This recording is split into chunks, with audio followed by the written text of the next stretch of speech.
E aí pessoal, beleza? Bom, nesse vídeo eu vou estar ensinando a como baixar e instalar o Minecraft.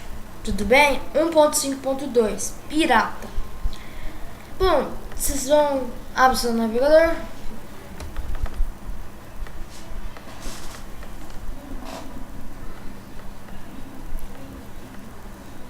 Eu vou deixar o link do download na descrição do vídeo, né?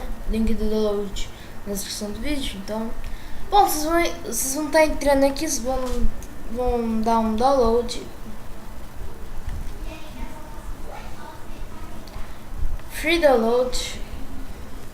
Espero uns 20 segundos.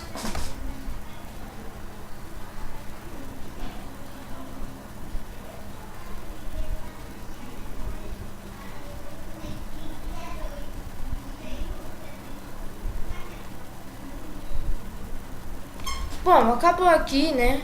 E vai estar baixando com o arquivo WinRAR. Para caso que alguém não tiver, vocês baixam ele. Tá, vocês podem fechar ele aí, entrar na parte dos seus downloads, dar um downloads. Vem extrair. E galera, vocês precisam de ter o Java também. É muito fácil ter o Java.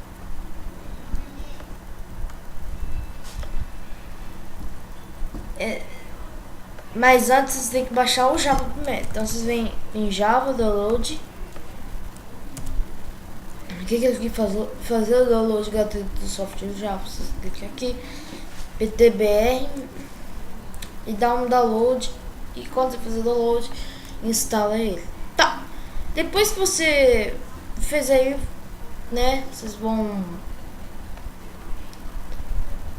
procurar o seu Minecraft, né, e arrasta para a área de trabalho. Bom, vocês dão um executar. Tá. Aí vem nessa parte. Vocês vêm executar como administrador. Dá um sim. Espera um pouco.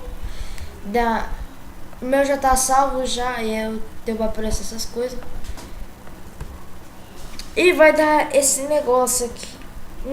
Que vai estar baixando os arquivos de novo. Então, na hora que tiver pronto, eu vou. Bom, galera, eu voltei aqui e o jogo tá completo. Bom, espero que vocês tenham gostado do vídeo. Deixa aquele like, aquele favorito. E não se esqueça de inscrever no nosso canal. E espero que vocês tenham gostado do vídeo. E até a próxima.